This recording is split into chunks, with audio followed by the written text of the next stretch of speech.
Good afternoon and welcome to Complex PTSD TV. I'm Linda and I'm your certified trauma recovery coach. For those who are new here, welcome to our global family. We have the most amazing, supportive, kind, caring family, and you can find us in the links in the app for Mighty Networks, or you can jump into the Facebook group. Either one is more than okay, and you'll find lots of people who go through and experience what you do, and it helps us feel not alone and supported, and we actually receive a lot of love and caring that we didn't necessarily receive in our childhood. I definitely work from the childhood developmental trauma perspective and intergenerational trauma as well. You can find my story on my website on the About page, and I believe that recovery needs to be effective for us. Now today I want to do something a little bit different than the normal videos that I do. I got sent a private message saying thank you for all the work you do, etc., etc., and I wish I was thriving. And as I sat there, I went, you know what? This is something that we all need to consider as we go through our recovery process is, am I thriving, or am I aiming for a pie in the sky thriving? And as I sat there and thought about it, because with Pete Walker's book title, Complex PTSD, Surviving to Thriving, people are just grabbing hold of the thriving bit and going, well, I'm not there yet. And when I sat and thought about it, while we do have stages of recovery, and you can find the stages of recovery on my website, we also need to have flexible thinking around, am I thriving?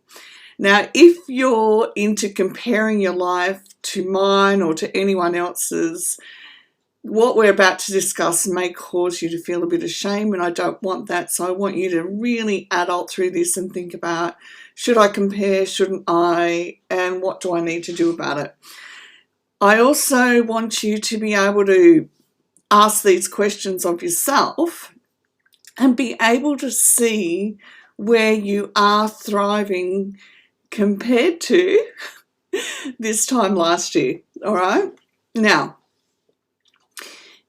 thriving does give us this image of flourishing and, being on point. I'm there, I've got it all happening.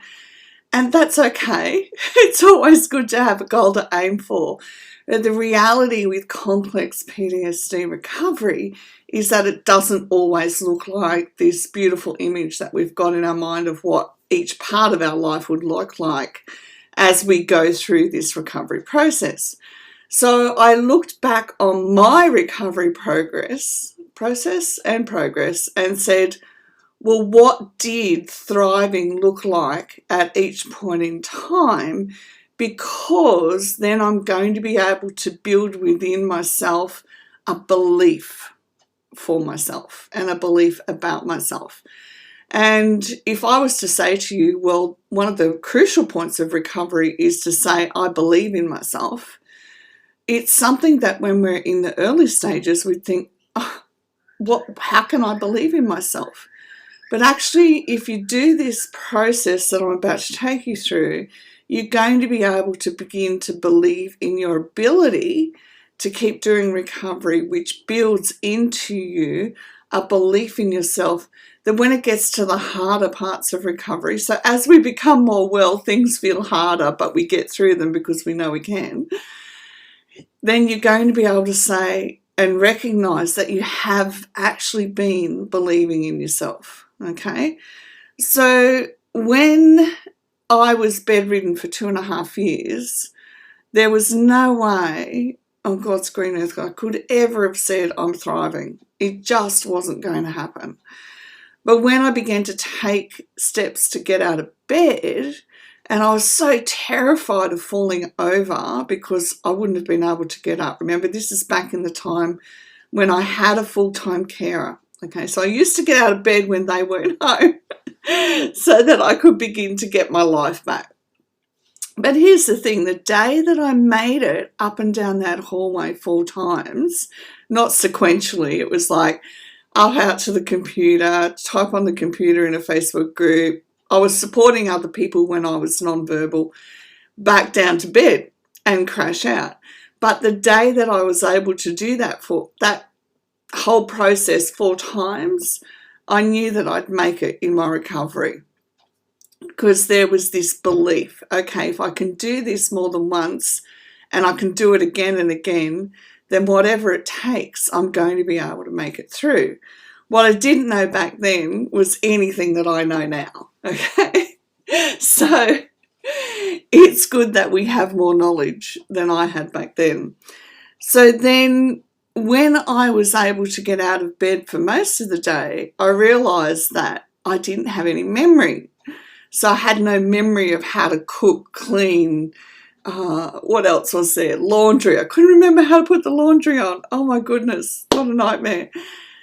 But then if I look back on where I'd been, I could begin to grasp that I was actually thriving because I was actually able to be progressive in my recovery.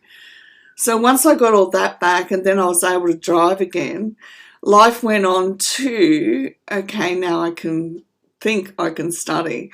But in order to study, I had to do online, I always forget the name of them, but they're computer games online that help you with memory and cognitive function. So I had to do them as well as study. But the funny thing was, when I was doing them, it actually opened up my memory portal to all the words. So it was like this big download of words just went kabang and opened up. So at any given point in time, what I want you to be able to do is look back and see over time that you are actually putting into place new knowledge, new skills, new strategy, new structures, so that you can say, yes, I'm on my way to thriving at the very least. Or right now, I may not be where I want to be with this image of what my thriving life looks like, but heck, I can believe in myself because I'm thriving compared to where I was, okay? So you can see why that if you make comparison your best friend, it can work for you.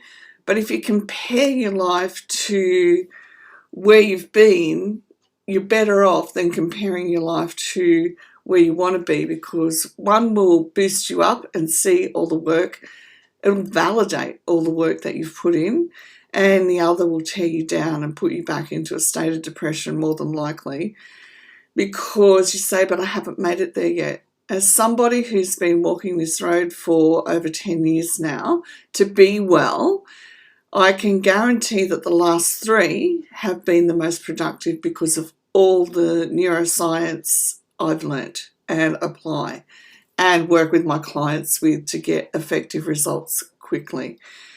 It's not an easy road, but it's worth it. And even now, I'm still shocked at the layers that will come up and out and the different experiences I have with that are released from my body.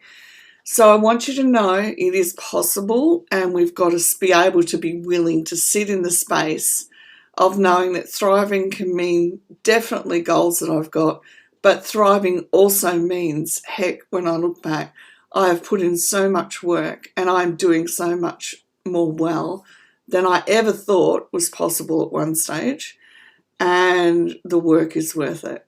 Okay, here's to thriving this week with one next step. All right, the one next step is always the hardest thing, but we do it despite how we're feeling, and we make inroads in our recovery. Have the most gorgeous week, and I will talk to you soon. Bye for now.